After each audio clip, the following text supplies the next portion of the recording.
doubts as to whether I would be able to negotiate this. Thank you for your applause. I am Michael Jablonski. I am the president of the Barclay Forum, the foundation of the Barclay Forum Center for Debate Education. The Barclay Forum Foundation is the group of former debaters at Emory who come together to help promote debate education generally, but particularly this event at Emory University. And I am very proud of the fact that you all are here because you honor us with your presence. For the last 4 years, I have been a presidential doctoral fellow at Georgia State University in a program called Transcultural Conflict and Violence. One of the things we have learned in our studies of transcultural conflict and violence is that what you do as students and what you do as educators to promote communication more than anything else limits or eliminates violence between cultures.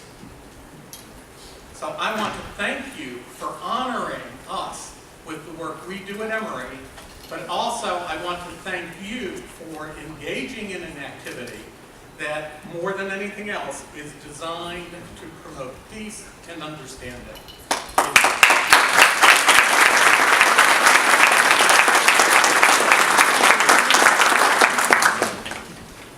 I could go on forever on this, but there are people who are both more eloquent and more understanding of this process than I am. And they are going to speak to you at this assembly. So I want to move along and bring forward these people to reflect and to educate, but more than anything, to thank you for your service. The first thing that we really need to recognize is the contribution that Emory University has made to this event. This is the 60th Barclay Forum for high schools. For me, that is particularly important because we believe that I may have been to more of these consecutively than anybody else. This is my 47th or 48. I have lost at just about every activity we put on here. I have run just about every activity we put on here.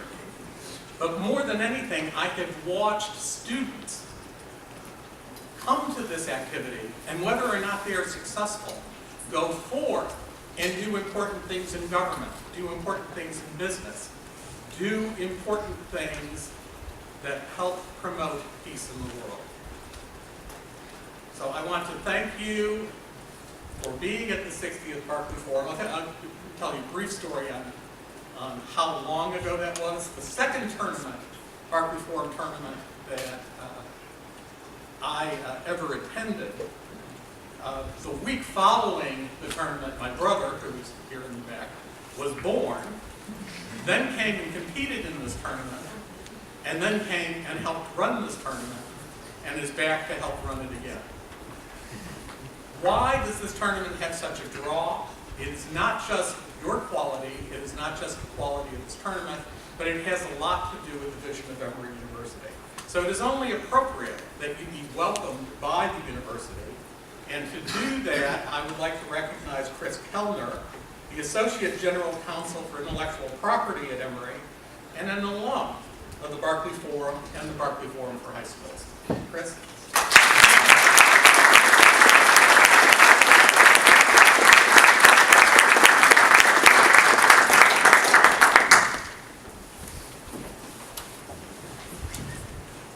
Thank you, Michael. It's my pleasure and my privilege to welcome all of you on behalf of Emory University to the Barclay Forum for High Schools. This is a storied event, as Michael alluded to. I did compete here, although luckily for me, you didn't have to do well in the tournament in order to get into Emory and debate college. I've also judged here, and I've worked behind the scenes too, all the way back in the Stone Age when all the tabbing was done with paper and calculators, if you can believe that. It's a huge undertaking. I know firsthand, at least a little bit, how much work goes into it and how much preparation all around. This is also one of the largest events that Emory hosts, with the possible exception of graduation. And because of that, it's, I think, a great opportunity for Emory to share what it is and what it has to offer with people that come from all across the country. And it lets us do that in a way that I think goes a little bit deeper than what you would get just in a short tour. Because it shows you the things that Emory values and the things that we have deeply invested in. For me, this was the beginning of a long relationship with Emory. I have 3 degrees from Emory, and I'm currently employed by him. Coming to the Barclay Forum as a high school student and then continuing on to debate in college at Emory was really a formative experience for me. And I hope that some of you students in the audience will consider very seriously pursuing your higher education and continuing your interest in speech and debate here at Emory. We would love to have you.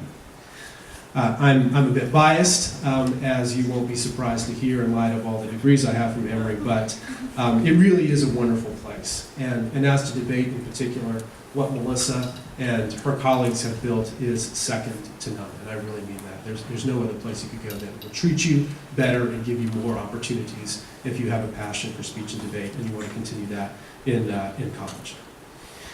I'm sure it's going to be an exciting few days for you, maybe a grueling few days for some of you, but as Michael said, it really is an honor to have you here with us. It's a privilege, and I wish all of you the best of luck in the tournament.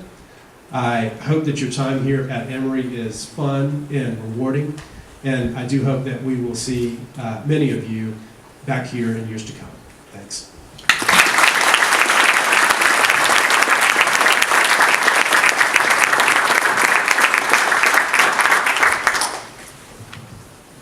One of the things the Barclay Forum Foundation likes to do in a formal assembly such as this convocation is to conduct business that needs to be done in public.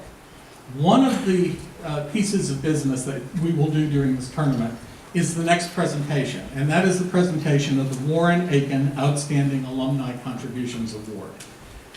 This one is going to be a little emotional for me.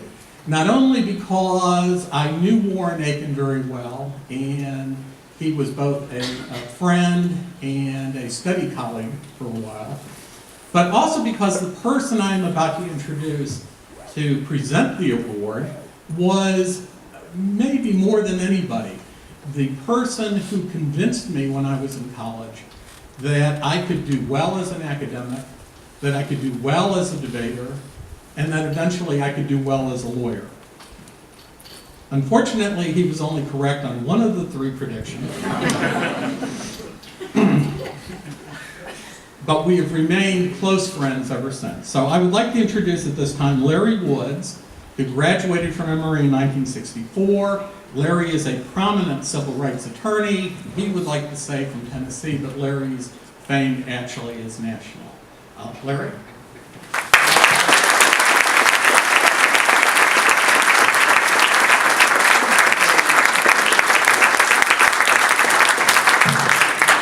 Good morning. I was expecting Melissa to introduce me. I feel shortchanged, Michael. Larry's always short. True. Michael and Melissa were my debate students once upon a time. I could tell you secret stories about Melissa. And any of you who want to make a contribution to Emory or the Center for Debate Education, meet me out there in a few minutes and I'll tell all.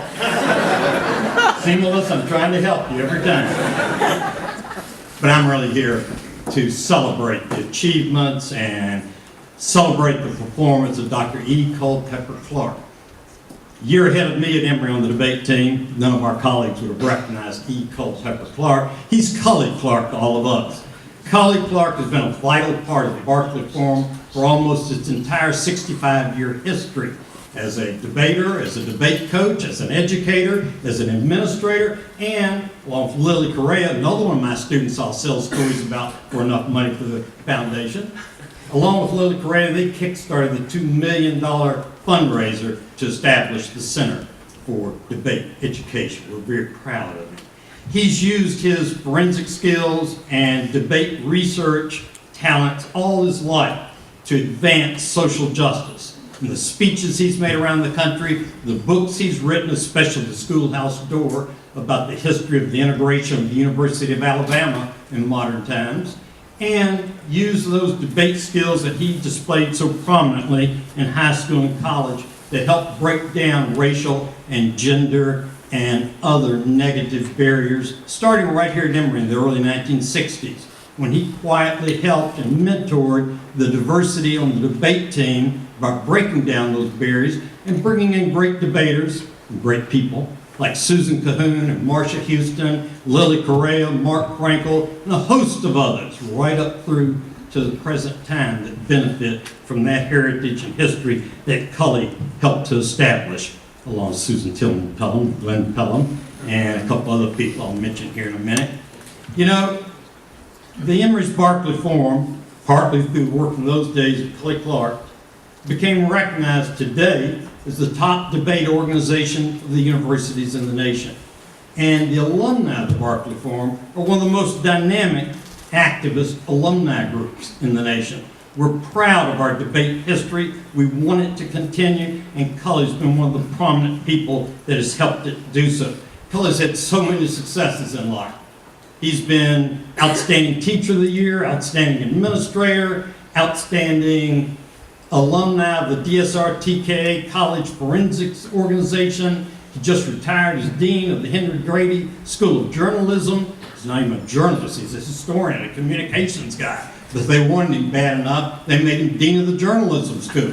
He's had an outstanding career. I printed just the Google hits on him, and it was 5 or 6 pages long, and I'm not going to bore you with all that. You can look it up on Google for yourself when you need to. You need to, because he's active. You're going to run into him in so many activities. But I want to tell you about the Cully Clark that I knew. Now I'm going to depart from Melissa's instructions in the script she wrote for me. Cully and I, well, it's simple. Cully is the luckiest human being in the universe. Everybody at Emory wanted to hang around Cully, just hoping some of his good luck would splash off on us. Yeah, he's hardworking, and he's brilliant, and he's caring, and he's an activist about it, but he is just the luckiest so-and-so any of us have ever known. Has to be. We're coming back from the Dartmouth tournament. All of you know what it's like to come back from a tournament, even if you did well. 20-hour days for 3 or 4 days and nights. We're all packed into this, the 5 of us, in this old Studebaker Lark. We start down the Jersey Turnpike. It's probably 10 o'clock, 11 o'clock at night. All of us fall asleep except Cully, who's driving. So when the car stops and he turns off the engine, we all start struggling away and look out. It's kind of foggy. And we're sitting in somebody's driveway in front of a house in a suburb, maybe in New Jersey. Cully, where are we? Not sure. Cully, we might be lost. Cully, it's 2 o'clock in the morning. What are we doing here? Well, I'll find out. Cully invented MapQuest 30 years earlier. He's the one with the courage, as he had in so many other important areas. He was the one with the courage to go up, beat on the guy's front door at 2 o'clock in the morning. I was waiting for him to get shot while I was hiding behind the seat waiting for him to get shot. And Cully has that kind of personality, that kind of presence about him. Everything he does, he made an instant friend. The guy at the door got us instructions 20 miles away for the turnpike and took care of us. Cully's taken care of people all his life. But because he's so lucky, he always had the best draws in the debate tournament. He always had the best judges. Thank you, Uncle Joe Weatherby of Duke. He had the best brother. Thank you, Charles Clark. He was one of the key coaches today. He had the best of everything. My wife made me take out some of those parts. Mary Perry, remember I told you about that. Cully really illuminates what James Q. Wilson, professor of this and that at Harvard, Wilson's qualifications for this group are that he and his partner were the first team ever to win the college national debate tournament 2 years in a row. Professor Wilson writes that the purpose of good organizations, and I'm going to change it to good people, the purpose of good people in life is to recruit others, to mobilize others, to assemble others, to produce great accomplishments. And that's a good description of Cully Clark. And I'm going to end with Cully Clark's book, The last sentence in the book, yeah, I only read the first page and the last column. He's talking about something very important in his book, The Schoolhouse Door, about George Wallace and the bad old days in Alabama and around the country. And he's talking about in 1992, the university finally honored authoring Lucy Foster, the first woman, the first African American who attempted to integrate the University of Alabama in 1952. They finally honored her in 1992 with a lot of big things on campus.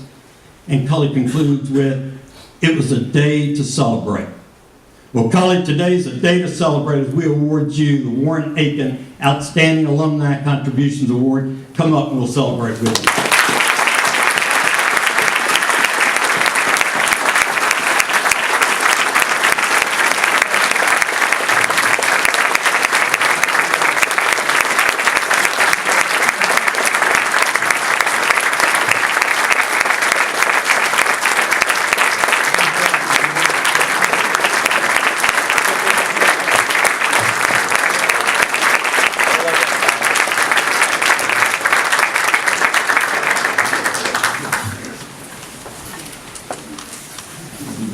Hours this morning, I finished a tome on Napoleon.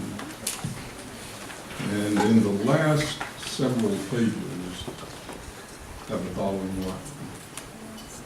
It is the historian, or he says, the historian, like the orator, must persuade, must convince. And my life as a historian, I think, illustrates that better than anything else. Because Mary and I swore that there was one place we would never live, Alabama.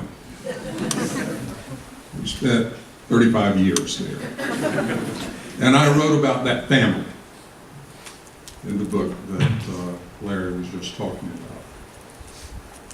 So I have lived what I started out learning to do with Glenn Pelham in Cairo, Georgia. In what would have been the 5th annual Barclay Forum High School tournament, I debated Governor Nathan Deal from Washington County, and I hope to God and think I did beat him. Now, I won't go on at great length, but I went to see the movie Selma, Larry and I did 2 days ago. It is powerful. And I am a historian of those days and times, and while the sort of amalgam character of Lyndon Johnson is a half bubble of Plum, the movie as docudrama is as close to the truth of reality as you can approach it on the screen. I would encourage you all to see it. I will be going to New York in a week or two to join Gay Leaves in doing a screening of that for Paramount, and I will have an opportunity to talk further about the very similitude that you find in that work of art. And I encourage you all to take some time to see it.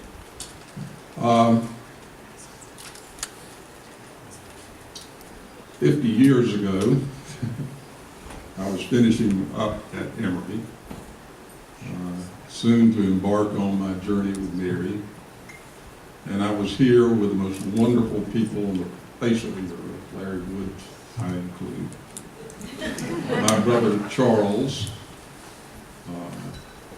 but we were boys from Cairo, Georgia. Some of you may know it is the county seat of the one county in Georgia named for Henry W. Grady. Thus, I would later become Destiny's Dean, as Dean of Grady College at the University of Georgia. It was an opening, a window on a life that I had loved. And I had loved it because so many people in this world of forensics loved me back and gave me the opportunity to become a speaker, to become a historian, and to live the life I've lived. Now, as for the fundraising that went on, Lily, Melissa,